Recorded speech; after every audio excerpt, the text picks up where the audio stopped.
कैसे हैं आप सब? मुझे उम्मीद है कि आप लोग अच्छे नहीं बल्कि बहुत अच्छे होंगे। फ्रेंड्स, एक बहुत पुरानी कहावत है कि जो हिरन होता है उसकी नाभि में कस्तूरी होती है जिसमें से बहुत अच्छी सुगंध आती है।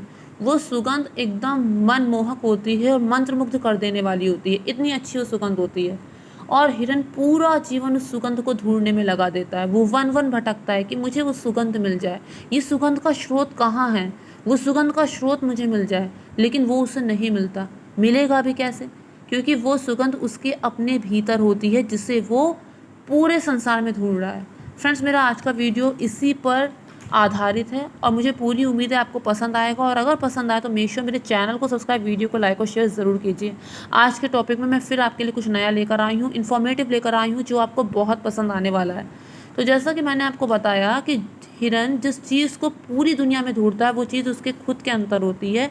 वैसे ही इंसान सुख को, खुशी को, आनंद को पूरी दुनिया में ढूंढता है, लेकिन वो आनंद, वो सुख, वो खुशी उसके अंदर ही होती है।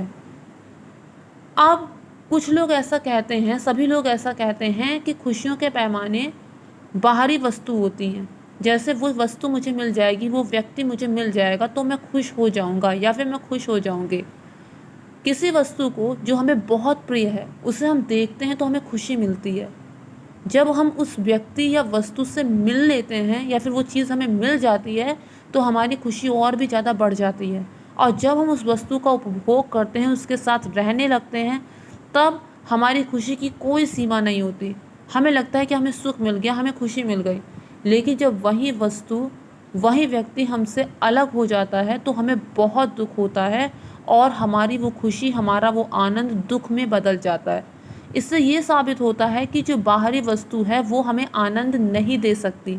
वो हमें कुछ समय के लिए खुश कर सकती है, लेकिन वो हमें परमानेंट रहने वाला, हमें स्थायी रूप से रहने वाला आनंद और सुख कभी नहीं दे सकती। कोई भी हमें स्थायी या हमेशा रहने वाला सुख नहीं दे सकता, क्योंकि वो सुख हमारे अंदर होता है। कैसे? फ्रेंड्स, अक्सर ऐसा होता है, लोग कहते हैं कि हम सबसे ज़्यादा प्यार अपने बच्चों से करते हैं, कोई कहता है हम अपने माता पिता से करते हैं, कोई कहता है कि हम पति या पत्नी से करते हैं। लेकिन सब सच बात तो ये है कि इंसान सबसे ज़्यादा प्यार अपने आप से करता है। सुंदरकांड में एक चौपाई भी है, सबके देह परमप्रिय स्वामी, कि मनुष्य को अपनी देह, अपना शरीर सबसे ज़्यादा प्रिय होता है। अगर मनुष्य का स्वरूप, अगर मनुष्य के अंदर दुख होता तो उसे खुद से इतना प्यार कभी नहीं होता। इसका मतलब यही है कि उस जो सुख वो बाहर ढूंढ रहा है वो सारा सुख, बल्कि उससे कहीं ज़्यादा उसके अपने अंदर है। कैसे? कुछ लोग इससे सहमत नहीं होंगे कि हम सबसे ज़्यादा प्यार अपने आप से करते हैं, बहुत से लोग इससे सहमत नहीं होंगे। फ्रेंड्स, अक्सर ऐसा होता है कि जब हमारा शरीर काम नहीं करता, हम बुज़ुर्ग हो जाते हैं, भले बीमार होते हों, लेकिन कोई भी मरने की चाह नहीं रखता। वो यही चाहेगा कि कुछ दिन और मिल जाएं, कुछ दिन और मिल जाएं, क्योंकि वो खुद से प्यार करता है, वो कुछ दिन और जीना चाहता है। अब कुछ लोग ये कहेंगे कि अगर ऐसा ही होता, मनुष्य खुद से सबसे ज़्यादा प्यार करता, तो कुछ इंसान आत्महत्या क्यों कर लेते हैं? इंसान आत्महत्या तब करता है क्योंकि वो खुद से बहुत बहुत प्यार करता है। क्यों? क्योंकि जब वो ऐसी कठिन परिस्थितियों में पड़ जाता है, ऐसे कठिन व्यक्तियों की संगत में पड़ जाता है जिससे बचने का, जिससे छुटकारा पाने का उसे कोई रास्ता नहीं दिखता, तब वो सोचता है कि इस कष्ट से, इस व्यक्ति से छुटकारा पाने का सिर्फ एक ही रास्ता है। मैं इस कष्ट को और नहीं सह सकती, मैं इस कष्ट को और नहीं सह सकता। सिर्फ एक ही रास्ता है इस कष्ट से छुटकारा पाने का, वो है आत्महत्या। और अज्ञानतावश वो क्या करता है? वो आत्महत्या कर लेता है, क्योंकि वो उस दुख में पड़ना ही नहीं चाहता।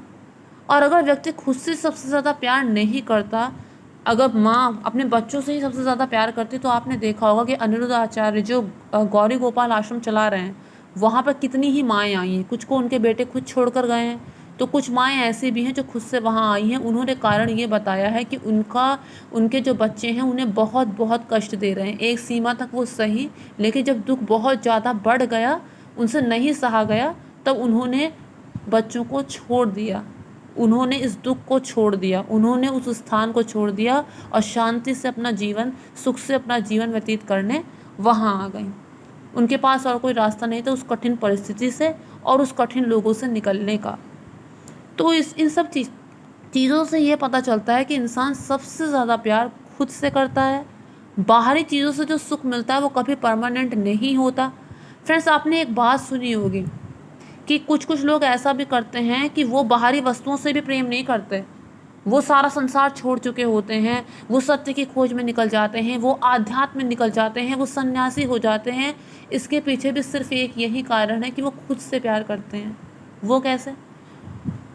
उन्हें संसार में वो सुख नहीं मिलता जो उन्हें आध्यात्म के मार्ग पे चलने में मिलता है, और उस सुख को पाने के लिए वो संसार छोड़ देते हैं। इतना प्रेम है मनुष्य का खुद से कि या तो सारा संसार, नहीं तो फिर संसार ही नहीं। दूसरी बात, अगर हमारी खुशी बाहरी चीज़ों पर, अगर हमारे पास इतनी सारी ड्रेसेस होंगे, इतनी सारी ज्वेलरी होगी, इतना बड़ा घर होगा तो ही हम खुश होंगे, अगर हमारी खुशी इन्हीं सब चीज़ों पर निर्भर करेगी तो हम कभी खुश नहीं रह पाएंगे, कभी भी सुखी नहीं रह पाएंगे। लेकिन अगर जो हमारे पास है, जैसा हमारे पास है, उसी में हम संतोष रखेंगे, हाँ उसे पाने के लिए, उससे और अच्छा पाने के लिए प्रयास करेंगे, लेकिन मन में नहीं कूदेंगे, अपनी अथॉरिटी सिर्फ अपने हाथ में रखेंगे, अपना रिमोट कंट्रोल सिर्फ अपने हाथ में रखेंगे, हमारा सुख या दुख किसी और के मूड पर या फिर किसी और की कही हुई बात पर निर्भर नहीं करेगा, तो हम ज़रूर सुखी रहेंगे। तो खुशी को बाहर नहीं, अगर हम अपने अंदर ढूंढेंगे तो हम सुखी रहेंगे। बहुत पुरानी कहावत है ना कि जो भी धन है, चाहे वो पहले समय में क्या होता था कि जो गोधन होता था, गोधन यानी कि गाय, उसे बहुत बड़ा धन माना जाता था। हाथी भी जो था, जिसके पास होता था, राजा के पास हाथी होता था, कहते थे कि वो बहुत बड़ा धन है।